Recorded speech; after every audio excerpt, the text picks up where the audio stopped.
Hi, welcome to Literary Archaeology, where we dig into past works of literature, whether it's been published in the early 1800s, 1812, 1815 to be exact, by the Brothers Grimm, or the next one we're going to do, which is 1984 by George Orwell, published in the 1948, 1948, because it's reversed of 84. So anyways, because there's so much truth and they hide it in really interesting ways so that you don't really know it's hidden. Ask a 20-year-old if they know who the Grimm brothers are, if they know where the Disney fairy tales come from. Most likely they're not going to be able to answer, and a lot of 40-year-olds won't either. But we've learned a lot by digging into it. We've learned a lot about truth. We've learned a lot about Christendom. We've learned a lot about the natural order of things. So today we have a fairy tale called The Long Nose. I don't know. I don't read these ahead of time. I want to be shocked and intrigued, and I want to learn with you guys. Sometimes I don't fully understand the point of it all until the chat later in the evening, but that's kind of the cool thing about it is we all learn together. I certainly learn from you all. Anyway, if you're wondering about Lola, she is right here just completely just knocked out sleeping. So I'm not going to wake her up. You guys, she had screen time last night over on Far From Eden. So if you're somehow here and you haven't subscribed to my original channel, Far From Eden, please go over there and do that. That'd be great. And while I'm thinking of it, hit like on this video. We're trying to grow this channel so that it gets some momentum and more people are learning the truth that is not right in front of our eyes. So let's get right into it. The Long Nose. Don't know. Is it? I mean, all I can think of is Pinocchio, right? I'm sure you guys are thinking of that too, but who knows? Let's get into it. All right. Once there were 3 old discharged soldiers who were so old that they could no longer eat even milk pudding. The king sent them away and didn't give them a pension. Consequently, they had nothing to live on and had to go begging. Disposing these men after they have served as soldiers until they were so old they couldn't even eat anymore. This atrocity has been going on for hundreds of years, and it's not okay to go and, send people off to fight your war and then not take care of them. Male disposability. One day, they began walking through a large forest and were unable to reach the end. When night arrived, 2 of them lay down to sleep, and the third kept watch, so that the wild animals wouldn't tear them to pieces. After the 2 soldiers had fallen asleep, and while the third was standing guard, a little dwarf in a red outfit appeared and cried out, "Who's there?" "Good friends," said the soldier. "What kind of good friends?" "3 old discharged soldiers who have nothing to live on." The dwarf then called him over, saying that he wanted to give him something. If the soldier took care of it, the dwarf explained, he would have enough to live on for the rest of his life. So the soldier went over to him, and the dwarf gave him an old cloak that would grant every wish made by the person wearing it. But the soldier was not to tell his comrades about it until daylight. When day finally came and they woke up, he told them what had happened. They continued to walk deeper into the forest until the second night. When they lay down to sleep, the second soldier had to keep watch and stood guard over the others. Then the red dwarf came and cried out, "Who's there?" "Good friends." "What kind of good friends?" 3 old discharged soldiers.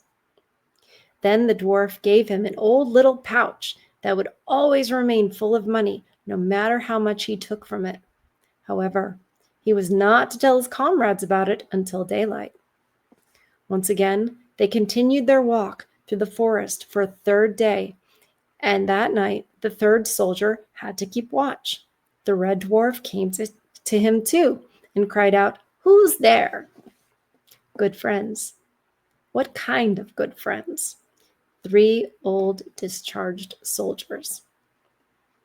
The red dwarf gave him a horn, and whenever anyone blew it, all the soldiers from all over the world would gather together. The next morning, when each one now had a gift, the first soldier put on the cloak and wished that they were out of the forest. Immediately, they were outside.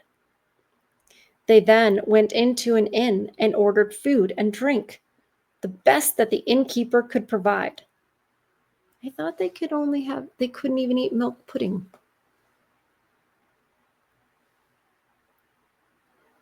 Okay. Well, I'm glad they were able to eat really good food. When they had finished, the soldier with the little pouch paid everything and was very generous to the innkeeper. These 3 seemed like very good men. They obviously kept their secret until daylight that they had been given a gift. They've been good stewards of it, and when they got delicious food, they were very generous to the innkeeper. So far, seemed like stand-up guys. Let's see how it goes. Soon they became tired from traveling, and the soldier with the pouch said to the one with the cloak, "I'd like you to wish for a castle for us. We've got money enough. Now we can live like kings." So the soldier with the cloak wished for a castle, and quick as a wink, it was standing there with everything that went with a castle. After they had lived there for some time, he wished for a coach with 3 white horses. They wanted to travel from one kingdom to the next and pass themselves off as 3 princes. So they drove off with a great retinue, goodness gracious, retinue of servants who looked quite regal, and went to a king who had only one daughter. When they arrived, they had themselves announced. Immediately, they were asked to dinner and to spend the night there. They had a merry old time. And after they had eaten and drunk, they began to play cards. Uh-oh. That, if it's gambling, it's not good. It's not good. In this day and age, we don't think anything of it because it's so commonplace. Not that long ago, actually, I can remember a time where you couldn't just go gambling everywhere, riverboats and slot machines everywhere. And it was like you had to go to Las Vegas or Atlantic City. And then I guess the reservations started to develop them. But they're everywhere. You do not have to go far if you want to gamble. It's not good for society. It's not good for anybody. So they began to play cards, which was the princess's favorite game. I could be wrong. Maybe they're not gambling. She played with the soldier who had the pouch, and she saw that no matter how much she won, his pouch never became empty. And she realized that it must be some sort of magical thing. So she said to him then that since he had become so warm from playing, he should have something to drink. She gave him a glass, but put a sleeping potion into the wine. No sooner had he drunk the wine than he fell asleep, and she took his pouch. They were supposed to take care of the things.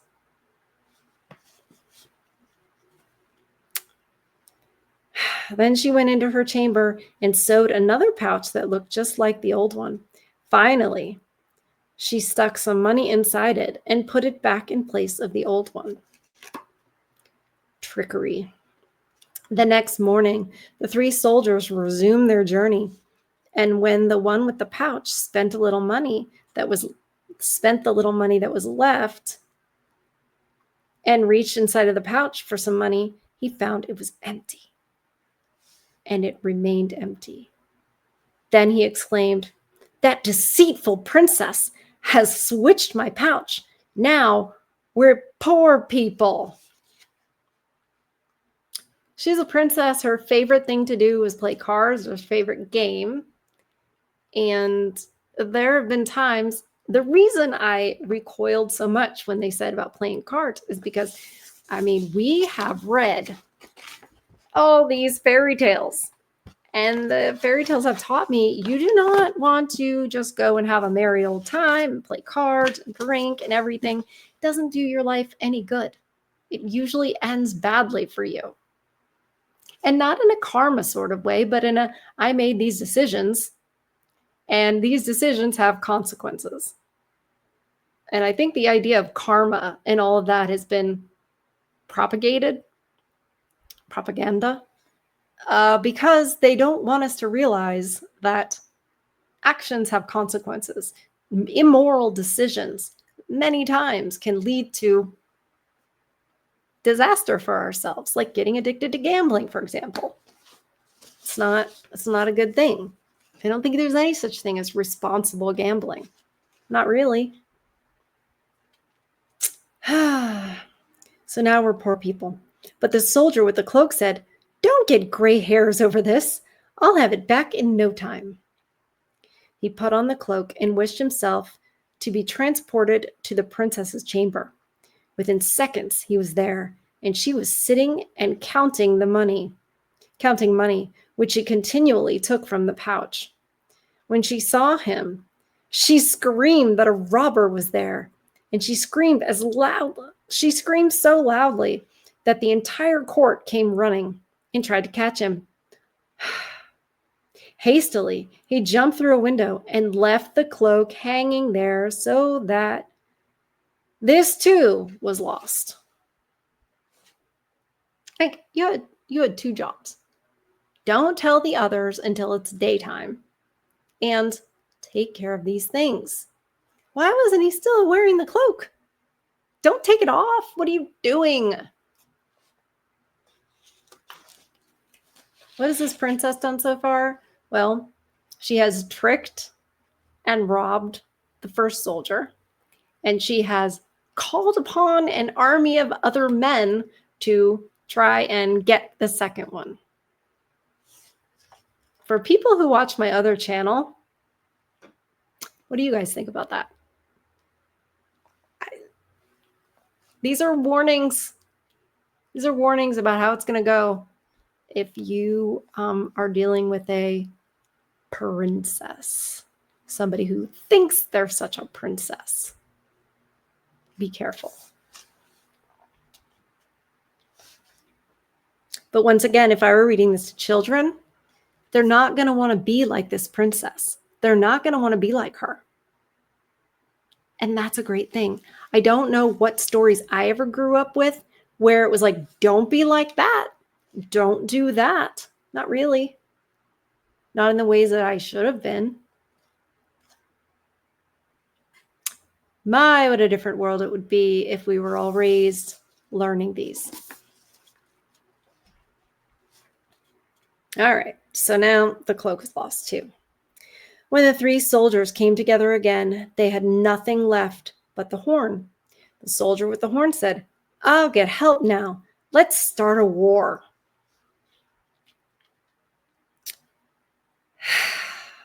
And he blew together so many hussar and cavalry regiments, they were impossible to count. Next, he sent a messenger to the king to let him know that if the king did not return the pouch and the cloak, not a single stone from his castle would be left standing. The king tried to persuade his daughter. Persuade his daughter? Dude, you outrank her. Persuade your daughter? No. Daughter needs to obey. Good Lord. Persuade his daughter to return the cloak and the pouch before they suffered a great misfortune. But she wouldn't listen to him and said that she wanted to try something first. So she disguised herself as a poor maiden, as they do, carried a basket on her arm, and went out to the soldiers' camp to sell all kinds of drinks. Her chambermaid had to go along with her. When the princess reached the middle of the camp, she began to sing, and her voice was so beautiful that all the soldiers ran out of their tents. Goodness me. And the one with the horn, oh no, ran out too and listened. When the princess saw him, she gave her chambermaid a signal to crawl into his tent, where the chambermaid took the horn and ran back with it to the castle. More trickery from this woman. Read these to your daughters so they don't want to be like this princess, so they can see that that kind of trickery and everything in order to get money and it's not good. Do not take resources from other people, especially not men, which is what we do a lot of times. Teach your daughters. Teach your daughters not to be this way.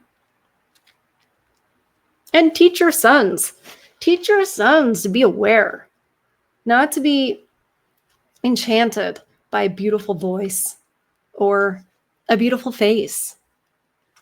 There's so much more to it, and there's so much more to expect. And if you don't look deeper and you allow yourself to be enchanted by these superficial things, bad things happen. It's a trap.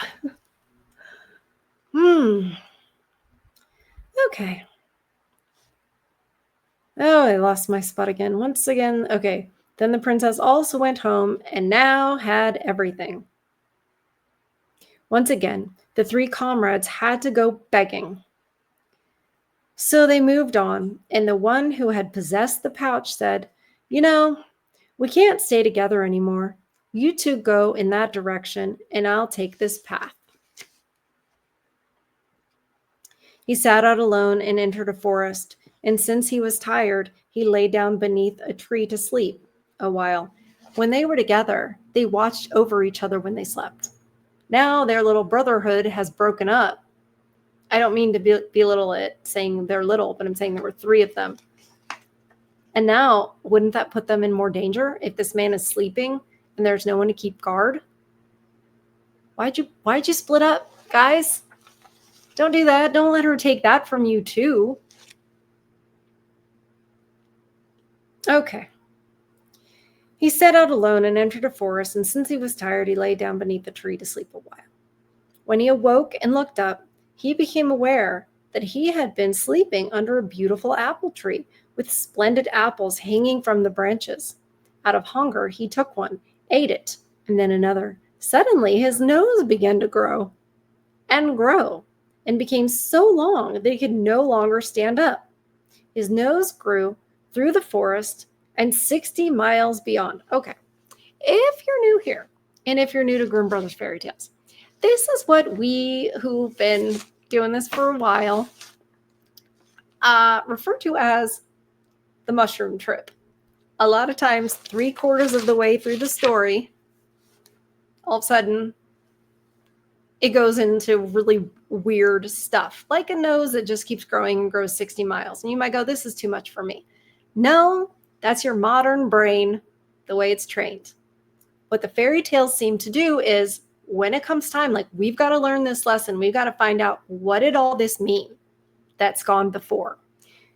The fairy tales, and remember, these were passed down, from person to person, and probably it's like a game of telephone a little bit. And who cares how you learn the story, how you learn the lesson? And the more fantastical it is, it's a laugh. You're having a laugh. His nose grew 60 miles, ha! And you're going to learn really where these people went wrong.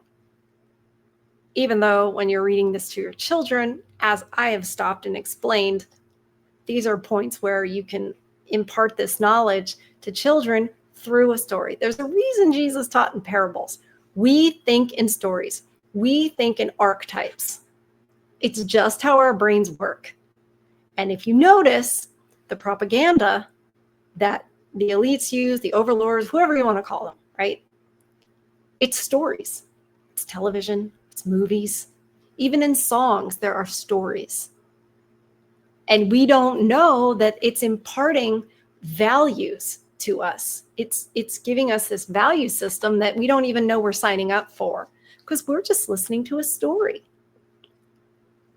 Exactly.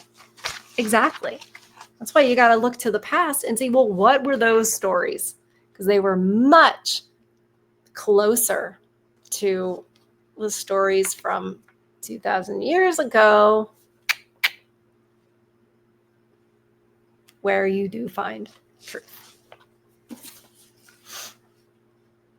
All right, so his nose grew 60 miles. Okay.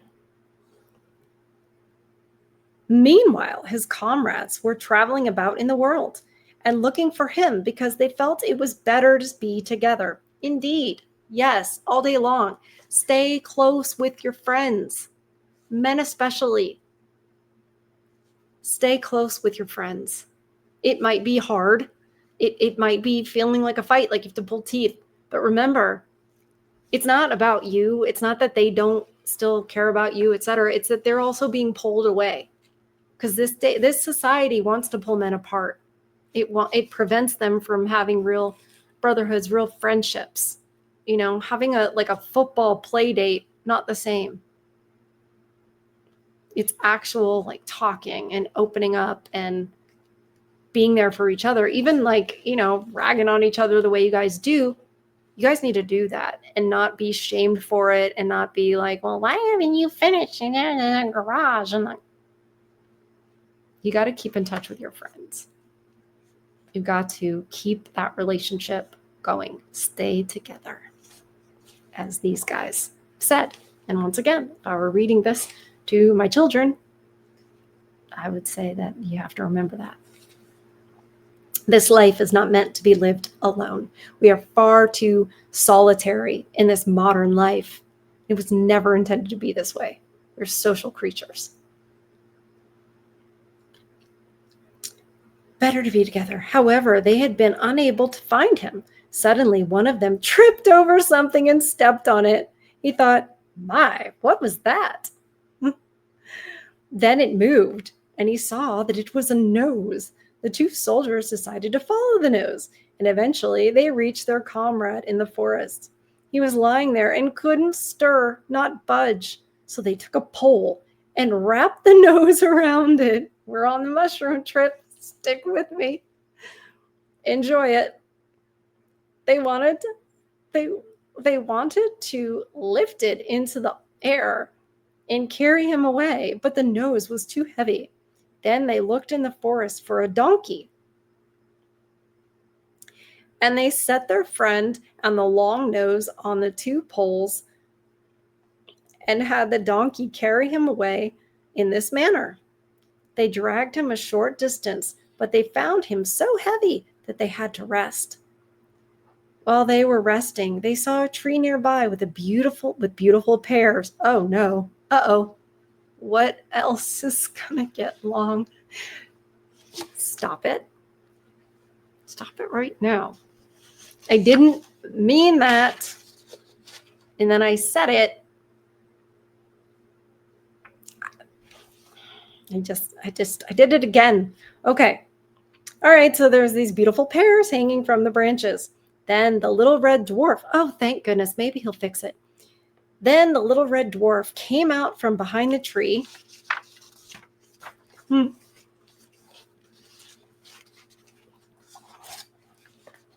And said to the soldier with the long nose, if he ate one of the beautiful pears, the nose would fall off. Oh, thank goodness. So he ate a pear, and right away, the long nose fell off. And his nose was exactly the size it had been before. Oh, but it wouldn't have happened if his friends hadn't come to find him and gone through the work to bring him out of there, right? He would have just laid there and died.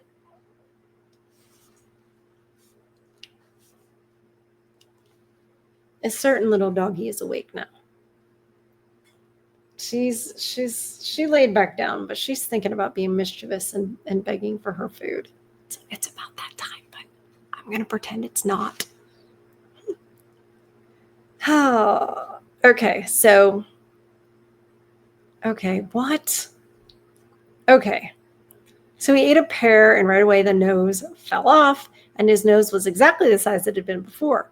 Thereupon the dwarf said, "Break off some apples and pears and make some powder out of them. Whenever you give someone the apple powder, the nose will grow.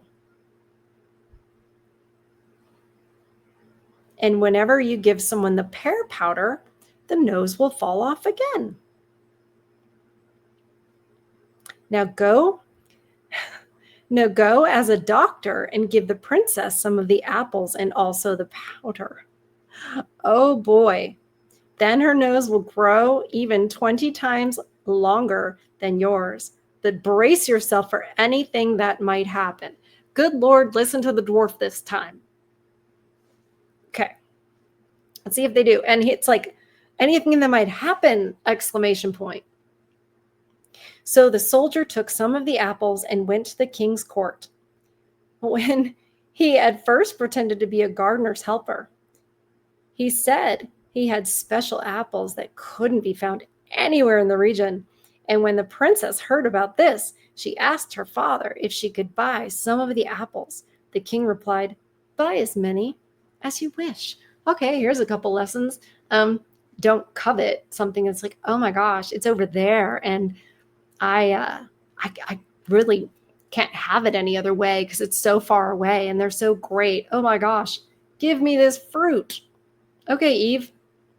And then Daddy is going to spoil her and be like, "Sure, as many as you want." I don't think that's going to work out. So she bought the apples and ate one. It tasted so good that she was convinced that she had never tasted an apple like it in her entire life. Then she ate another one, and once she did this, the gardener's helper departed, and her nose began to grow. It grew so tremendously that she couldn't get up out of the chair and fell over. Her nose grew 60 yards around the table, 60 around the closet, and 100 yards through the window, and around the castle, and another 20 miles out towards the city. There she lay. She couldn't stir nor budge, and none of the doctors could help her. The old king issued a proclamation that any man who could help his daughter would receive a great deal of money. The old soldier had waited for this moment and announced himself as a doctor. He promised to save her with God's help. Thereupon, he gave her powder from the apples, and her nose began to grow once more and became even longer. Uh-oh. That evening, he gave her powder from the pears, and the nose became somewhat smaller, but not much. The next day, he gave her powder from the apples again in order to scare her soundly and punish her. The nose grew again, but not more than had fallen off the day before. Finally, he said to her, "Your Royal Highness, you must have stolen something at one time. If you don't give it up, there will be no help for you." "I don't know what you're talking about," she said. "Yeah." "You must," he responded.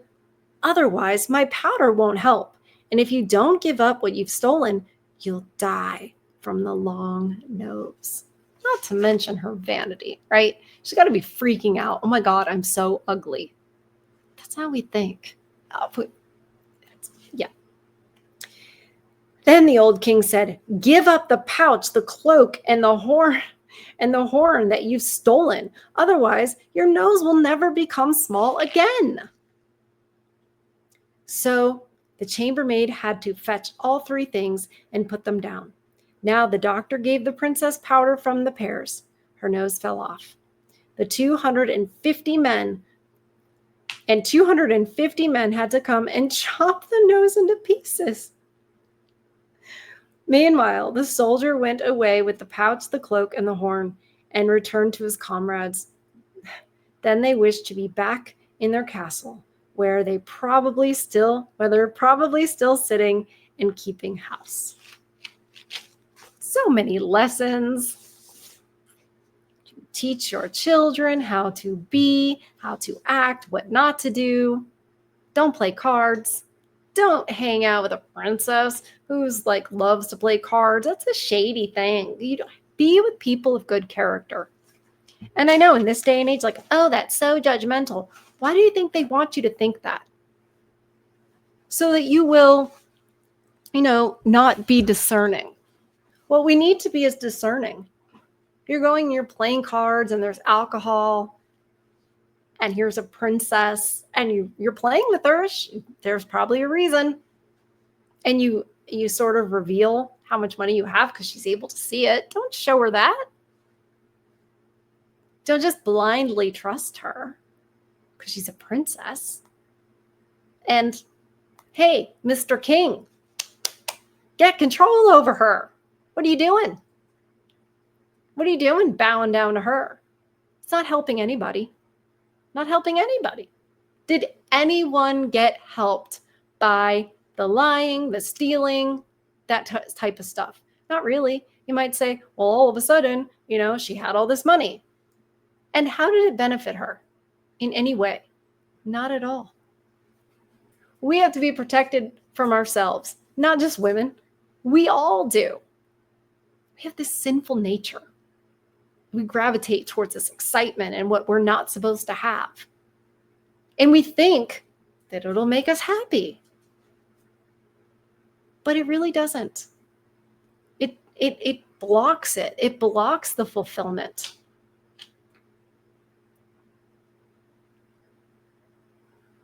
You got to require your kids to have good character.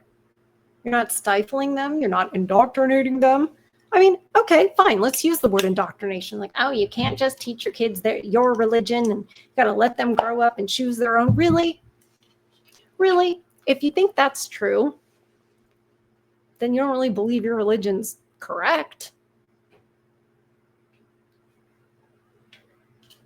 If anybody needs to stop being indoctrinated, it's all of us by all of them. It's by the people who hid the Grimm Brothers fairy tales, told us 1984 is fiction.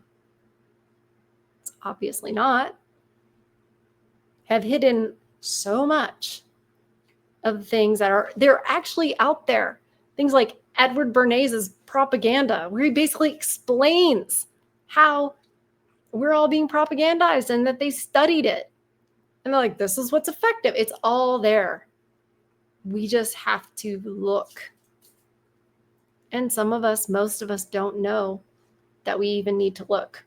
So I get so infused by doing literary archaeology. It's exciting. It reminds you that there's goodness in this world, that there's definitely truth, and that there's so much beauty. And it shows us what steals from those three things. So, hope you've enjoyed it today. So glad you're here. Don't forget to like this video. Don't forget to subscribe to the channel. We are building subscribers slowly, but it's exciting. I know we'll get there. I know people are hungry for truth. I know they are. Once they can get past the whole, she's reading fairy tales? That's weird. Yeah, it is. But no, we fell into it by accident. And woo, it's been a great ride. We've got about 80 pages left of this, but there's so much truth out there. I want to get into all of it. But anyways, I'll sign off the way I do on my other channel, Far From Eden. Protect your peace. Feed your souls. I love you guys. And I'll see you on the next one. Bye.